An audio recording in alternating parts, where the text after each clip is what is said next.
Testing 1, 2, 3.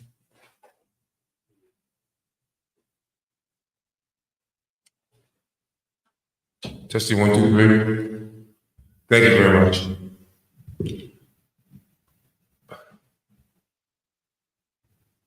So we were having some audio. Sorry about that.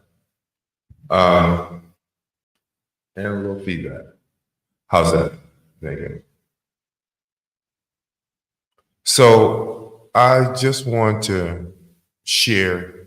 I want to thank everyone for again hanging with me over these last couple of years, and as we've changed formats and trying to get more orientated to what we're doing here. Again, I want to thank all the folks I said, Dr. Green, Rosalind, the folks that have supported me in my journey, my family. I want to especially thank my son, Kenyatta, for returning from incarceration and working on himself. And I love him so much for that. And we're going to have a great life together. And as my mom would say, God's still on the throne. And I think we always have to understand that sometimes God is removing us from situations that we're not removed from them, they will harm us. And we have to learn that the situation that we thought would be ideal for us wasn't, couldn't, and shouldn't. And again, be okay with that. Be okay with the change. Because unfortunately, a lot of the institutions that we have now are institutions that are self-preserving. They're not about the people that they serve. They're about their own magnification, gratification, as opposed to taking care of the situation or people. For example, California's cities was just given about $25 billion for homelessness and, putting folks in housing.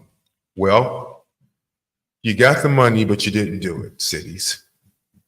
So is that you didn't get the money or the financing is bad? Because I'm sure the governor of state did that. It's just an example of when you give things to organizations and institutions and systems, instead of them using it for the people they're supposed to use it for, they use it for their own ill-gotten gains. And that's sad.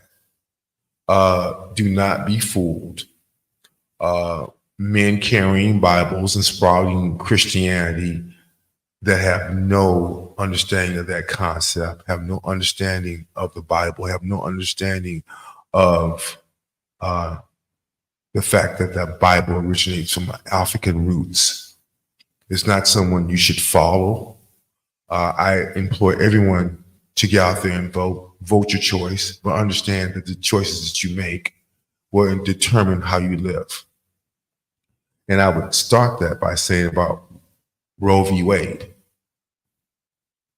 Yes, the Supreme Court turned back that right for women and has thrown the whole country into a state of flux. Now, regardless of your feelings about abortion or women's right to their bodies or right to life, I think it's something that should be made a decision between that woman and her provider. I was listening to some things as we get into this whole infant mortality thing and talk about Black women and outcomes in pregnancy. Now it's becoming big discussions now. They're talking about the fact that women of color for the last 30 years have had poor outcomes. I listened to a Kaiser physician in the last couple of days, pinning and squirreling on racism, institutional racism, and lack of providers of color taking care of those patients. And I would say not just the fact that the people of color, is that they want a good outcome for their patient. They want the best for their patient. They work with their patients. They listen to their patients, which is one of the things that's not happening in modern medicine right now because of the almighty dollar. And I understand that. And just kind of talking about some of the things, and I was watching this morning in preparing for this talk, a PBS special, and they were highlighting Ken Burns' Civil War. So stay with me on this now. Now, I didn't watch the entire documentary, but it said it was viewed by 40 million folks. It engaged in new conversations around the Civil War. And because the Civil War wasn't just about slavery, it was about state rights versus the federal government's right. So hear me again, because you're hearing this conversation revisit itself now in this country as we look toward presidential election. So the Civil War, and I think in kind of America, we're in a war right now. I think I certainly feel it. I think a lot of people certainly feel it. The war on inflation, the war on housing, the war on people of color, the war on women's rights, the wars and rumors of war. And I think what's important to understand about the Civil War was it was America's war. And I think as people of color, particularly African Americans, the agendas that we've had to face have not been for us, they've been about us, and been very stressful, which is, this April is anti-stress month, or discussing stress as a way of feeling better. We're going to talk about some of those things as we get toward the end of the show, but I thought it was kind of interesting in terms of, but not just stressing, but overstressing about things. We're all human. We all make mistakes. The error is human. What's not right about it is not understanding your mistake and dealing with it. I think that if you do that, then that's all you can do. I think that we're at an end point, a beginning end point, and we need to understand how we care about people and work with them instead of working against them. I try to have a concept in my practice, and as I practice medicine over my career, is it's a few foundation things. It's shared decision making, patient-centered care, trauma-informed care, and now do no harm. And as I listen to them talk about the Civil War, I asked GPT Chat about it. Some of the things that were kind of highlights. The American Civil War lasted from 1861 to 1865.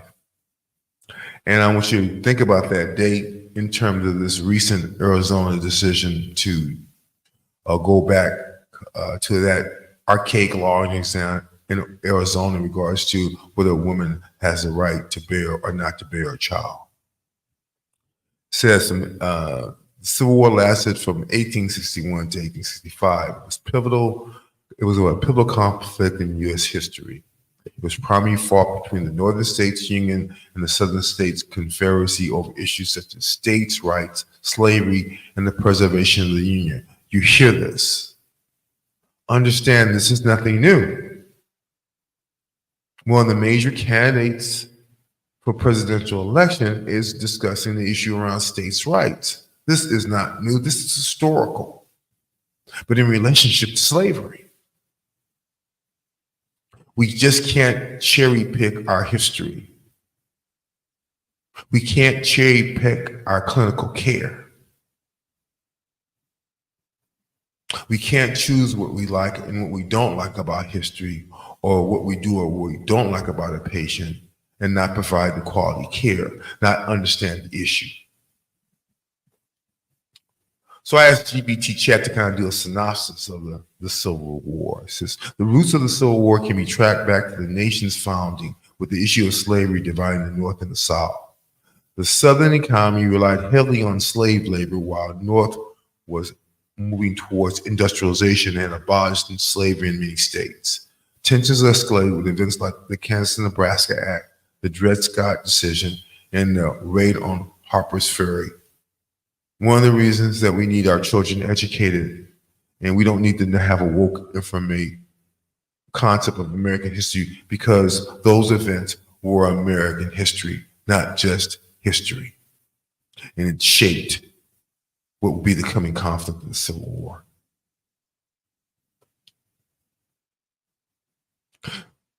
The election of Abraham Lincoln who opposed the expansion of slavery into new territory. So let me be clear about a couple of things in my perspective.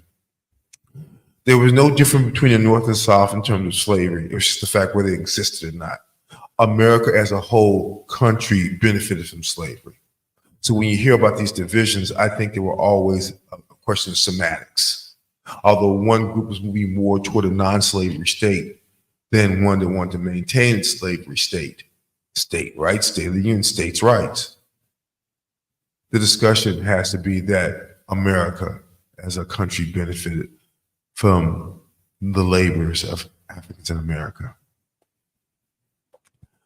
And so the election of Abraham Lincoln, who opposed the expansion of slavery into new territories, prompted several states to secede from the Union, forming the Confederate States of America. The war officially began with the Confederate attack on Fort Sumter in April 1861. So understand that as now,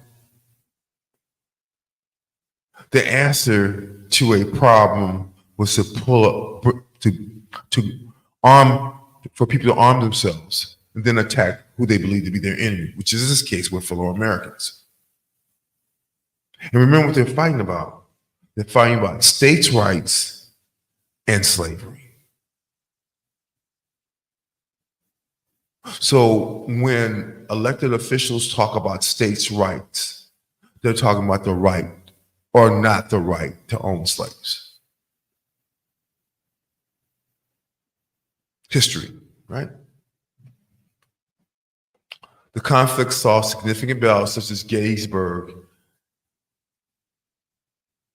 Antietam, Shiloh, and were marked with strategies such as Sherman's March to the Sea and the President Lincoln's Emancipation Proclamation, which freed slaves in the Confederate territories. March to the Sea. We hear about in the Gaza-Israel war of moving folks to the sea. That means that you want them to die. You have to. If you move them to the sea, there's nothing on the sea. So in other words, you want that group of people, who's ever saying it, they don't want them to exist.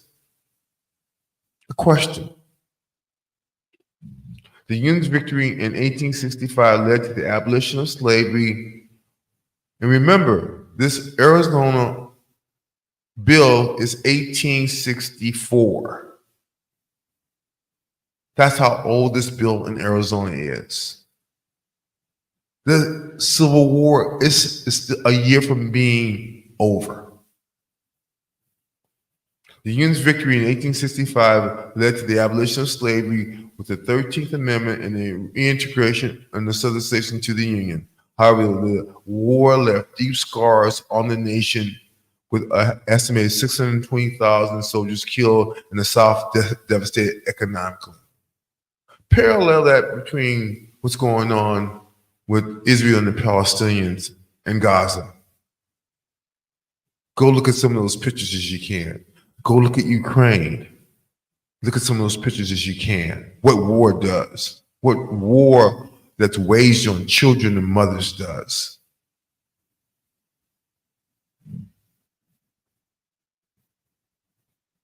That's why we're in a war. So, some of the lessons that could be drawn from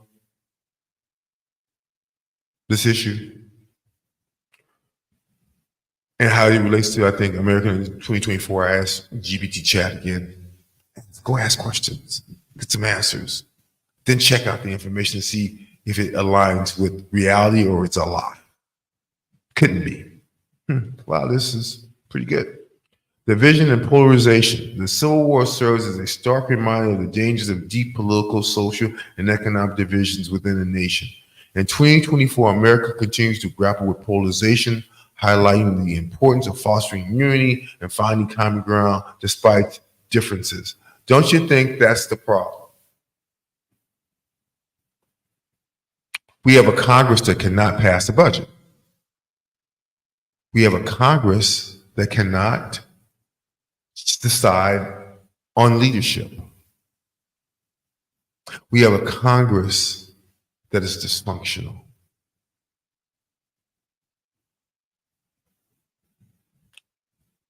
We have a Congress that is not working in the best interest of the people. They want to preserve themselves. Again, institution over people, party over person. That's what we have here. It's about 1858. This is Believe Radio, 24-hour inspirational gospel music channel. Look us up. We're online for an award of some type. Adam will probably be blasted over Believe Radio. Please go out and vote for us, please. We try to do good things. Our everything's growing for us. And as we try to do better and be better and stay consistent, stay ethical, I think that's the best we can do. Lessons from 2024 as it relates to the Civil War. And war, right? The importance of leadership. So the Civil War showcased the critical role of leadership in times of crisis. Leaders like Abraham Lincoln demonstrate resolve, empathy, vision, in navigating the nation through its darkest hour. Don't you think President Biden did that?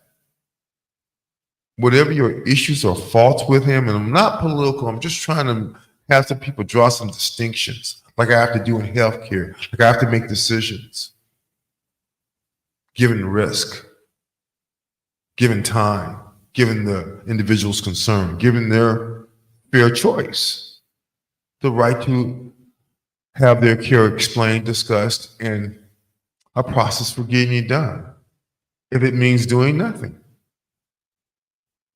A struggle for equality. Again, and note that in 2024, effective leadership remains crucial in addressing contemporary challenges and healing societal risks. You can't heal someone if you yourself are not healed. You can't maintain the challenges or deal with the challenges if you're in court all the time for things that you've done.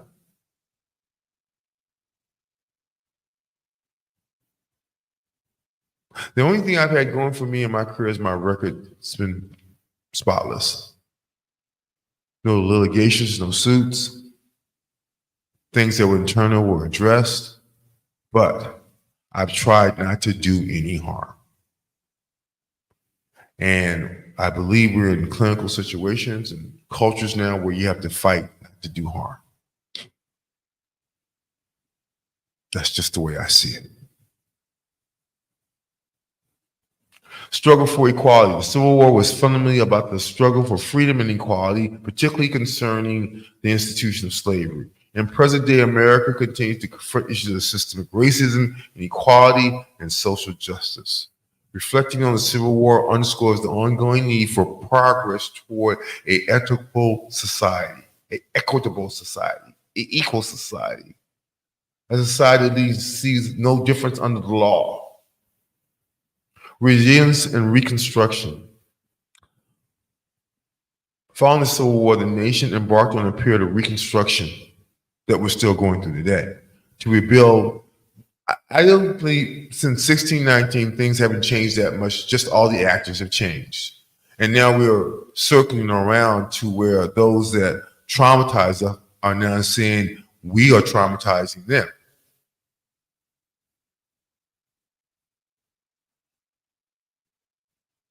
We are now causing trauma, and the victimization.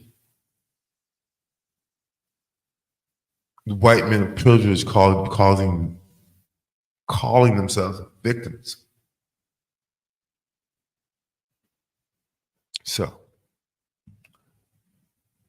the resistance and reconstruction following the Civil War, the nation embarked on a period of reconstruction to rebuild and reunify. This era was marked by efforts to address the legacy of slavery, promote civil rights, rebuild Southern infrastructure.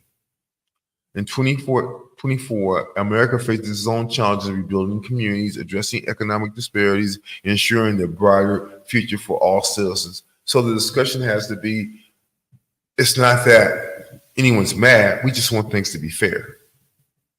We want things fair for everyone. Now that in California, a lot of people are homeless. A lot of people have concerns. A lot of people have addiction issues. Now it's become a concern. Now we need to treat it. Now fentanyl is a problem. I submit to you 30 years ago it was. I submit to you during the crack period drugs were. They've always been an issue. Now it's an American issue, like the Civil War was an American war.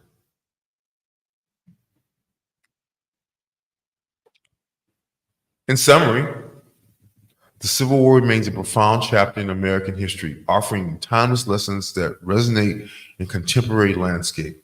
As the nation navigates its path forward in 2024, reflecting on the Civil War can provide valuable insights into the importance of unity, leadership, equality, resilience, and shaping a more inclusive, proper, and prosperous future in a more perfect union.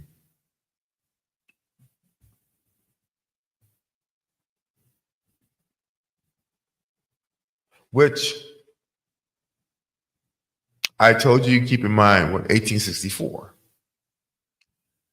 And what's come upon the table, because again, this is healthcare access, and this is just something that was on my mind. And we're going to go back to the top 10 health concerns, and we're going to go through physical inactivity, food safety, common stuff like hypertension, diabetes, substance use disorder, access to care. These are all common things that, when people come into a healthcare setting, that's what they're concerned mostly about. And how they access those issues.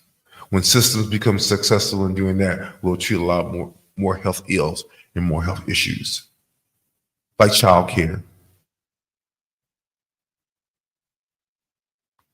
Simple things like childcare, access to food, living wage.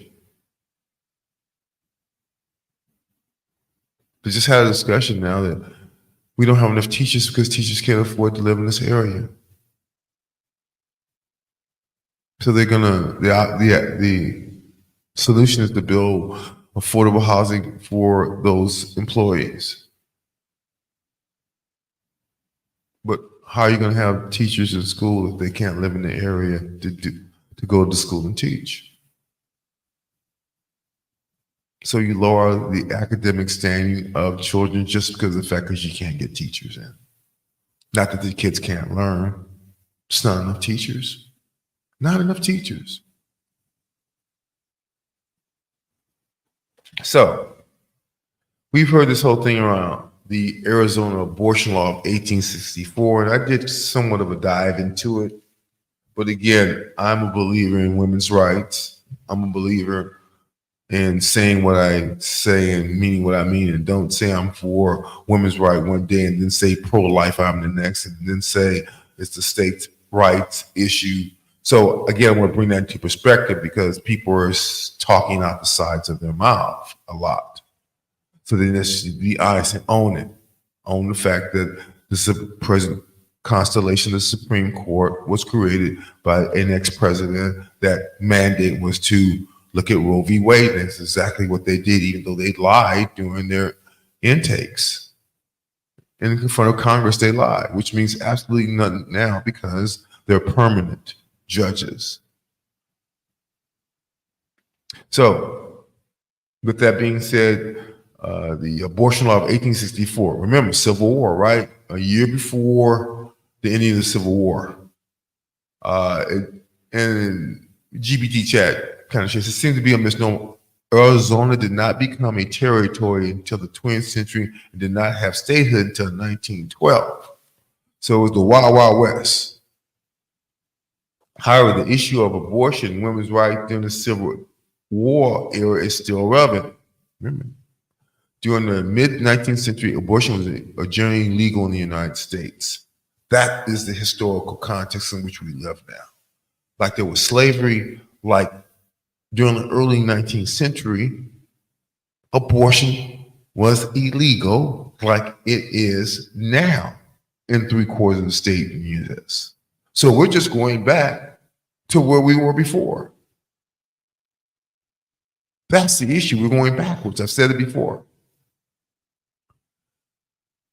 Abortion was generally illegal in the United States. Although laws and enforcement varied widely by state, the legal status of abortion was primarily regulated by individual states rather than federal law. Aha! That's where the state law thing comes up. That's where states' rights come up. But it's in the wrong context. Keep it in the proper context. The context of states' rights meant that those individual states could determine the laws of their states. You could be in California or you could be in Arizona. So the legal status of abortion in the original concept was primarily regulated by individual states rather than federal law. It's important to note there wasn't a unified federal stance on abortion until the Civil War period. In the context of women's rights during the Civil War, the focus was primarily on issues such as suffrage, property rights, and access to education rather than abortion. However, the discussions about reproductive rights and women's autonomy over their bodies were a part of a broader conversation about gender equality and social reform. We live in a country right now that my granddaughter and my grandchildren, all females, have less rights than their mother or my mother or even her mother. Going back about 3 generations, right?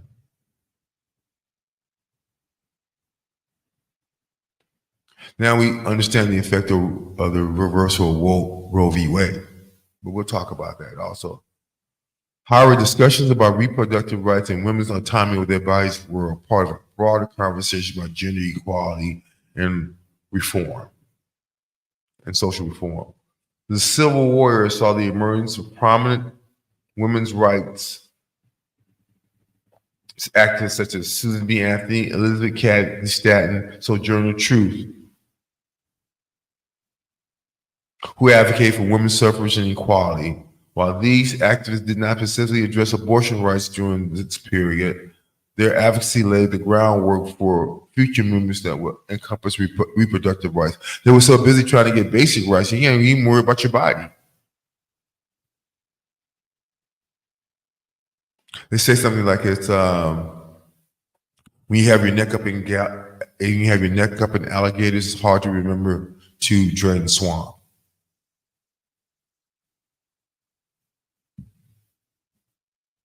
I want to thank Curtis for helping me out this today and every day at the station. Appreciate him. You know, without him, I couldn't get a lot of things done. And yeah, I don't know what it is about the platform for this. Gotta make sure I get it down. Anyway, thanks for listening.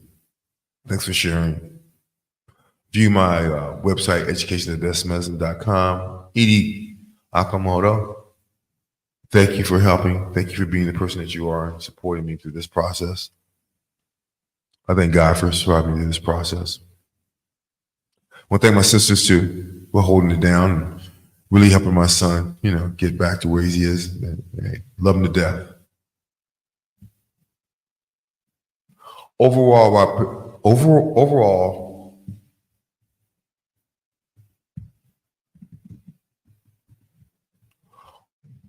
overall, while Pacific,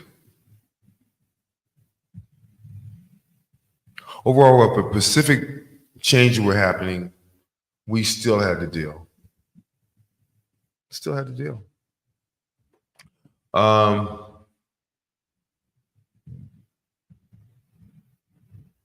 So I think that a lot of things that we are dealing with now are not new. They're old, and we have to be okay with the historical context in which these things exist.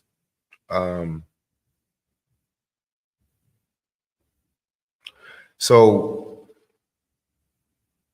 as we talk about 1864, we talk about the Arizona law, and we talk about the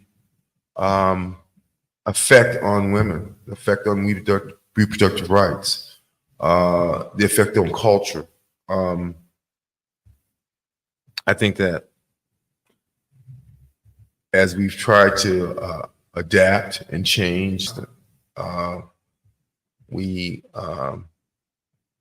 we're at a point now where America has to face a few things about itself and about who and what they become and who and what they're going to be. It's unfortunate that it's taken so long for the truth to come out. And Curtis and I were talking about this. We're just seeing the truth. We're seeing people be who they are, systems be what they are. And it's kind of chilling that we still have to deal in these times like this. They've not been fair. They certainly have challenged us as people, as entities. And I think the reversion back to the 1864 law, why is that important? Because we were still in the middle of Civil War. And it was significant in the fact that the war was still going on, and women still weren't allowed to have rights, that women still were second-class citizens. And so it's what it says a lot about is why we're where we're at. I think that we have a lot to learn from history, a lot to learn from culture.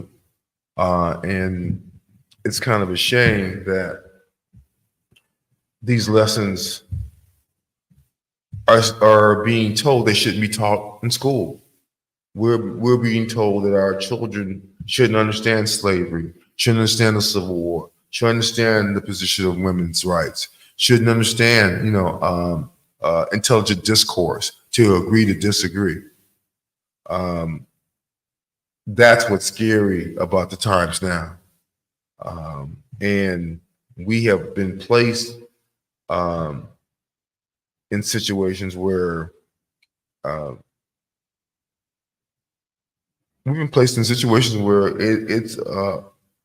it's bad for our health.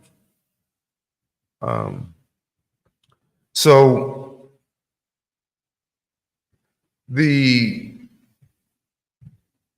I asked GPT Chat again, about the Arizona law, and first of all, what you have to understand about it is that Arizona was not a state. It was the Wild Wild West, basically. And I think that one of the things that we have to understand is, why would you want to go back there? And again, I brought up the fact that women place, women being involved in the movement, and putting that in context. Um, and I think that one of the things that it says is that the abortion laws in the United States during that period of time varied widely state by state. And there isn't a specific information really available about Arizona abortion law in 1864. The abortion was generally legal or heavily restricted in many parts of the country and during in the 19th century, but enforced attitudes vary. If you're interested in historical perspectives about abortion, it takes, again, looking at the deep dive of this. So what I hear is men controlling women's bodies, women having no say over that.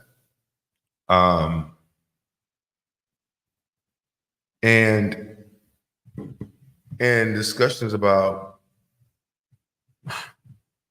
why women don't have the right to control their bodies.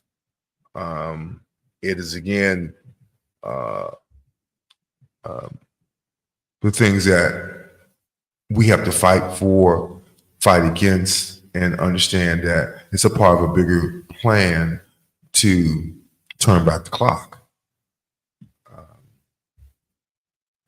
Well, April is stress month, and stress I kind of want to understand, what the stress month about. It's April, and it's awareness.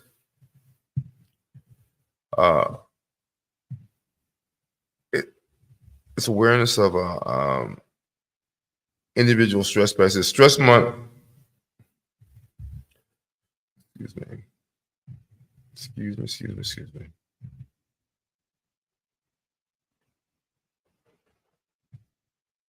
It's April stress month, and it observes of stress as an issue, and best yet, how we deal with it.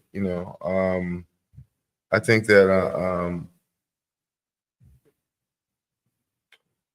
if you ask general people how they define stress, it's an overwhelming emotional effect in the body. For a lot of people, scares them, and one of the things we have to learn how to do is how do we deal with it. Meditation, relaxation techniques, all those things.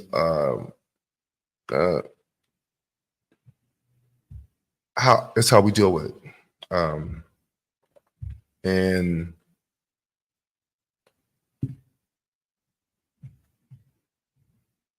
it's again, one of the things that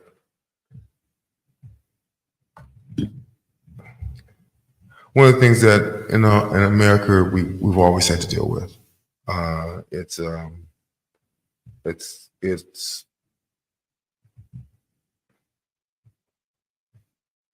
one of the things we need to do is understand, when we understand what is that saying, it's our body's reaction to a abnormal event or things that are going on in it. And part of the issue is that we have not learned how to handle emotional issues. It's and it continues to wreak havoc in our lives. And I think one of the things we have to learn is how do we deal with stress, what makes us and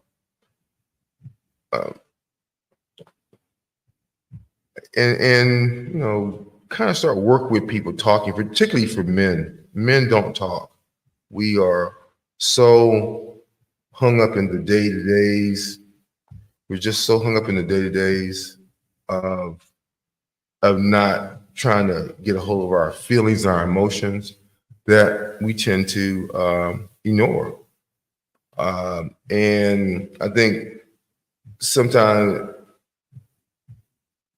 we don't know how to say we are under stress. You know, it is an issue. I know it's hard for me. Uh, and I tell men and women that one of the things I'm trying to do more is do relaxation techniques. Um, uh, and It's find healthy ways to exercise, to seek support from family and friends. It's amazing that they would do a whole month on stress in April, and I'm sure you can look it up and find some activities to kind of keep it moving, right? Because that's what we have to do when our life changes. Uh, we have to adapt. That's what human beings have done. We've adapted to change. We've had to. That's the only way we can function. And I think that that can be done by walking, by relaxing, and it's and it can be particularly challenging, but one of the things that people need to be able to do is address the challenges. And I think for all of us, we handle stress in different ways, and it's how do you define stress? I mean, and it's a state of worry or mental tension caused by a variety of situations. And it's the fight or flight syndrome. It's how we address in our environment, a situation that we think will cause us harm. And I think that some define stress as a feeling or emotional or physical tension. It can come from any event or thought that makes you feel frustrated or angry or nervous. Stress is the body's reaction to a challenge or demand. And in short bursts, stress can be positive, and it helps you avoid danger or a deadline. But in long-term issues, it is essentially something can kill you. And the World Health Organization, this is what is stress, says stress can be defined as a state of worry or mental tension caused by a difficult situation. Stress is a natural human response that prompts us to address challenges and threats in our lives. Everyone in some way and to some degree experiences stress. How does it affect us? Stress affects both the mind and the body. A little bit of stress is good and can help us perform daily activities. Too much stress can cause physical and mental health problems. Learning how to cope with stress can help us feel less overwhelmed and support our mental and physical well-being.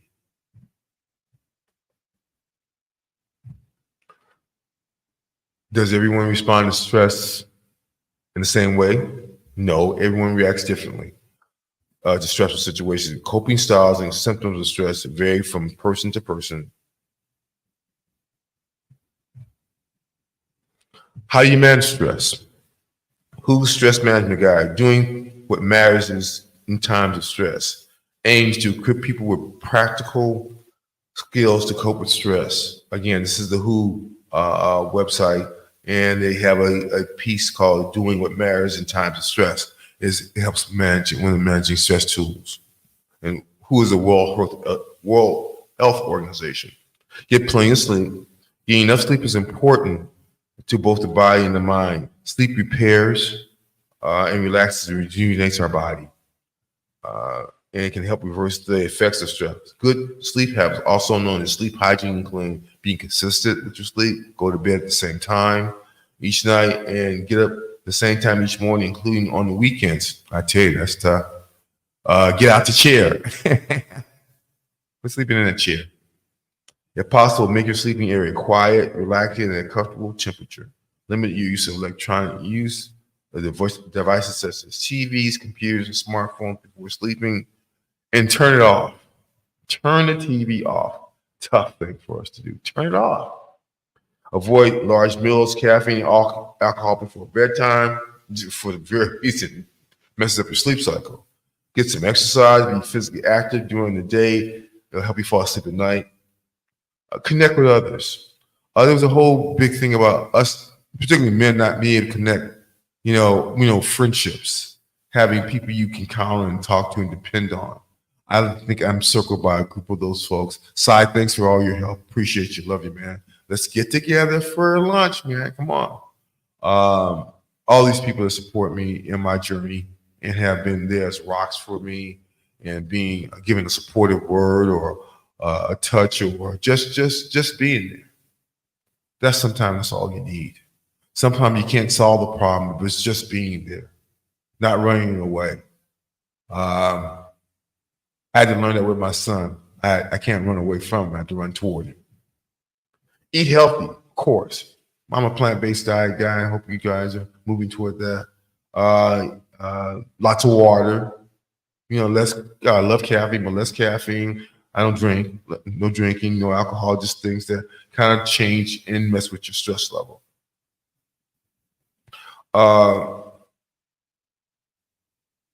Exercising regularly. Limit your time on the news feeds. Phew, man, that's gonna be a tough one. Spending too much time following the news on television and social media can increase stress. Limit the time you spend following the news if it increases your stress. I think those are good things to do. This is April. April's National Stress Month. I want to again thank everyone for tuning in and dealing with our technicals. Boy, we're gonna get this one day. When the day we don't have a technical, I'm gonna go, gee, no technicals, because I'm gonna be back next week. I want to also share that we don't do these things alone. I want to thank Ms. Howard for her support in terms of conscious and also Conscious Voices and Mosey and all the folks that I depend on and feel honored and blessed to know. All the folks on Facebook, love you to death. Keep pushing all this interesting information up, as well as some of the less interesting information up. Okay. I want to again welcome my son back home. I want to thank all the people that have helped me in my career to be the best clinician I could be. I want to thank the love of curiosity. I want to thank the love of wanting to be better, to be the best person I can be. That is without challenges, I think. I think that my mother, my father, and my stepdad gave me a problem. And the problem is they were ethical people. They wanted me to be honest and say, do the right thing, even when it isn't popular or when no one's looking. And that's how I've lived my life. And I think that's the best thing to do. I want to thank my grand sisters.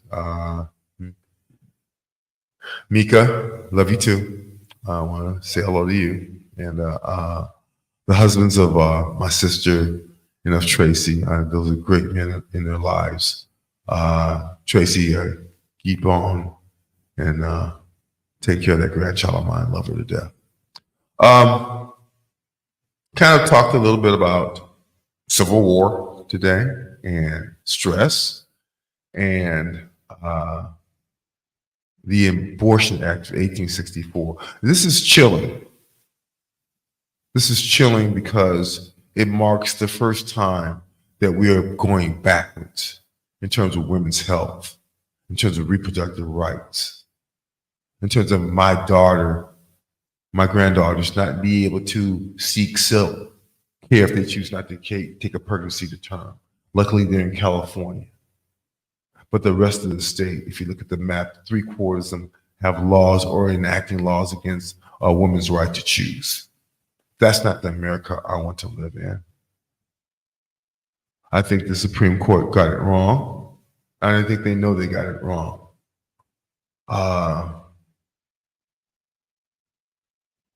No one should have priority over your body except for you. That's why healthcare has to be personal. It has to be about taking care of the individual and their needs. Even though I may not think those needs are the needs that they need, I have to respect those needs if I honor their care. And that's hard to do. I'm gonna practice as long as I can. I'm gonna practice safe. I'm gonna practice ethically. I'm gonna give people choice. That's all I can do as a clinician. I think that if we do that, that's the highest level we can reach. You know, again, back to the Hippocratic Oath, do no harm. We've got about 7 minutes left. Please watch us. Access Believe Radio, 24-hour spiritual gospel music channel. We're on YouTube. As we start doing better technicals, we'll get more of the stuff out to you. And I just am so honored that you would spend some time with me and hear some issues and what's on my mind. I want to thank Dr. Isaac Slaughter, Elder, Dr. Cooper, Elder, Dr. Malley, Elder. Thank them for all their guidance over my life, past, present, and future. They told me the right thing, and that's exactly what I'm doing.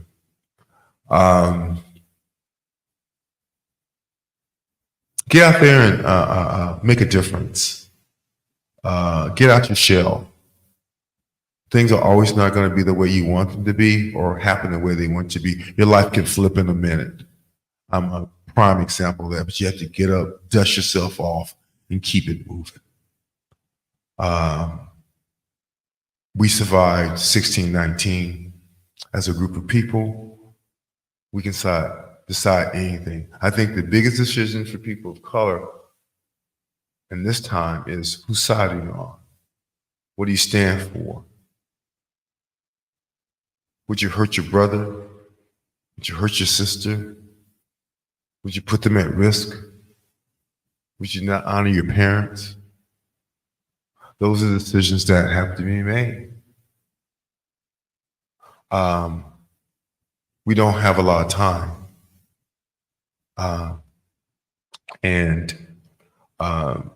Remember, ladies, get out there and work out. Put your hair up, protect it, oil it down. Get you one of those caps, to wear. But don't stop working out. You can take care of your hair and exercise too. I'm going to be bringing more tips from Prasad, from Anointed Hands, Prathana, the family, and all the people that make it happen for me.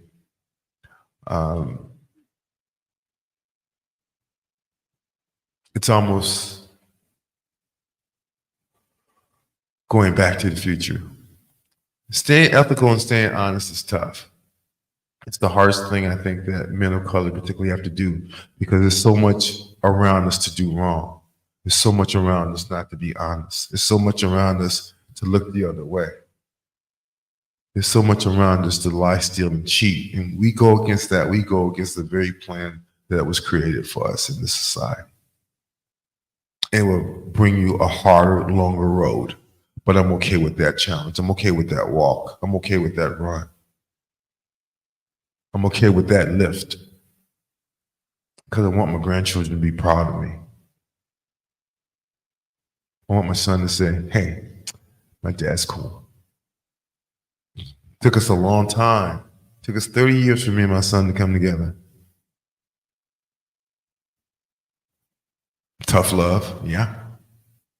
Loving him, yeah. Mad or angry, no. Sad, a little bit sometimes. But resourceful and resilient and resilient. That is what defines us as a culture. I am so glad to have this time with you. One of the things I say is and I've said it for the last couple of years, is we're going to bring light to a very dark world, but also we're going to be humble. And so I think and we can continue this conversation. We need to understand that this is a conversation that we don't have, and we don't fight, and we don't be against, and we don't speak up, then we're not going to have anything. We can't. We cannot have anything. I want to thank all my Facebook people for watching and responding. I appreciate you guys. This is how we do it. I'll be having some guests come on pretty soon now, because it's time to do more guests. We're going to do more Zoom shows. We're gonna light this up. We're going to light it up. We're going to keep it moving and lighten it up. We're going to do we're going to be the intersection for us in terms of culture and ethics and light. Not darkness, but light. It's been my pleasure. I want to thank you guys for coming in and showing out and being who you are. It's been just absolutely wonderful. And with that, I'm going to sign it off.